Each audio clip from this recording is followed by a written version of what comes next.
Deion Sanders is the only player in history to be enshrined in the NFL Pro Football Hall of Fame and also serve as a head coach in college football. That is insanity. Now, that was almost replicated by Ed Reed, but we all know how that worked out. He did not actually sign a contract with Bethune Cookman, even though it was announced, so he has not done it. I never even thought about it or conceptualized it until Coach Kelly was talking. Coach Charles Kelly, the defense coordinator for the Colorado Buffaloes, he said basically what I just said. He's like, he only said the Power Five. There's no other person with a gold jacket that is the head coach in a Power Five. And I thought, really? I never thought about it. I never just had that conception of it. I never conceptualized it. So I said, let me research this further. And I was like, oh no, that's all of college football.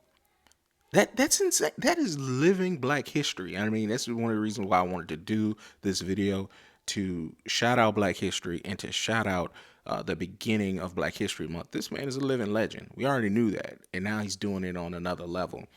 So let's just start off with some stuff. Of course, he excelled at football and baseball in an early age. He was drafted by the Atlanta Falcons in the first round, the 1989 NFL draft, and went on to play for 5 teams over the course of his 14-year career. He was known for his, speed and agility and flashy style. We all love prime time. He was a 2-time Super Bowl champion, a 6-time Pro Bowler, and a 3-time All-Pro. He also led the NFL in interceptions twice and in punt return touchdowns 3 times. If he was a full-time punt returner, I think he'd be the best of all time. That there wouldn't be a Devin Hester kind of conversation. Which leads to, in 2011, Coach Prime was inducted into the NFL Pro Hall of Fame with no hair, by the way, bald, becoming the first player to be enshrined after playing in both the Super Bowl and the World Series. From what I remember, I know he was a Braves. I know he played with the Yankees. I know he played with the Cincinnati Reds. In 2020, he made history when he became the head coach of Jackson State University football team, becoming the only person to ever be a head coach in college football and a member of the NFL Pro Football Hall of Fame. He went on to win 2 SWAC championships at Jackson State and appearances in the Celebration Bowl. And then he went on, of course, as you all know, to take the job at the University of Colorado Buffaloes, and in December of 2022, bringing on an incredible coaching staff, and he's recruiting a lot of 4-star, 5-star players there, and everyone is just cannot wait until the fall when they kick off the season against TCU in Fort Worth. But this is one of the reasons why I wanted to talk about this. It's when you talk about Black history, it's so just typical to think about the past and not necessarily think about the present and what we're watching.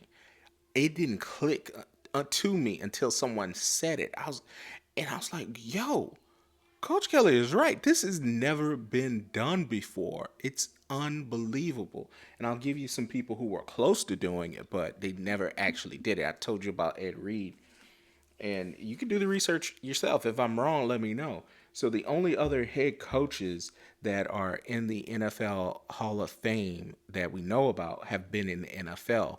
Mike Singletary, famous Chicago Bear inside linebacker, one of the greatest linebackers of all time.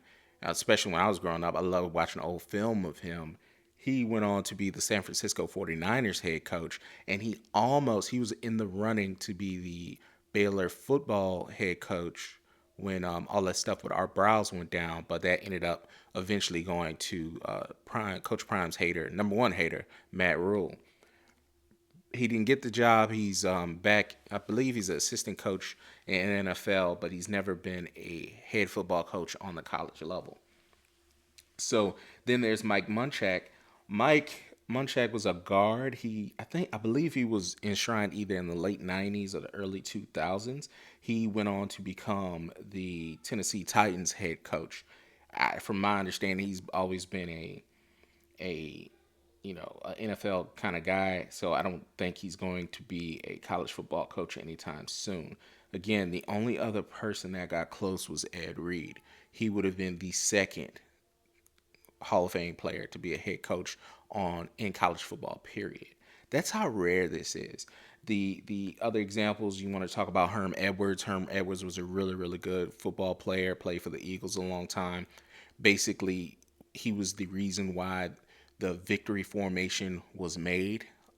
When quarterbacks kneel the ball at the end of the game, they didn't used to do that. They used to just run plays, and it wasn't until a last-second fumble returned by Herm Edwards before an offensive coordinator decided to say, you know what, we need to kneel on the ball and call a victory formation. He was the cause of that. Herm Edwards was famously the coach of the New York Jets, then the Kansas City Chiefs, and the Arizona State job in college, but he is not enshrined in NFL Hall of Fame as a player. Then Mike Minter, currently, he is at Campbell College. And he is a heck of a coach. If you've seen him play or seen his team play, he played a long time for the Panthers in the 90s and the 2000s, and now he is the coach there. May not be there for too much longer, but Coach Minter was a really good football player, but not in the NFL Hall of Fame. So it's amazing when you think about it. Like, bro, nobody else is doing this. No other person in NFL Hall of Fame history is doing this. Not at all. Now, it's been done on the NFL level, like I said, with Mike Singletary and Mike Munchak. I don't think Coach Prime has famously said he's not even interested in NFL. So I'm curious who's going to be next. Who can be in this position to do that? Will Ed Reed ever get a coaching opportunity again? I don't know. But it is going to be super interesting to see if someone wants to pick that up. You know, Marshall Falk comes to mind. Marshall Falk was in the final, I believe, in the final stages of the Southern University job that ended up going to their current coach. So he was close.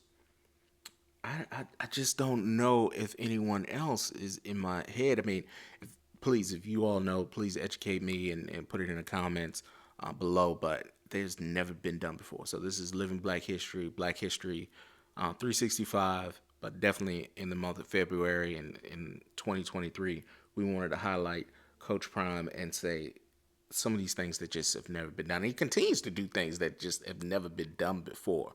So I want to see other people do it. Oh, another person I just thought about, Rob Woodson.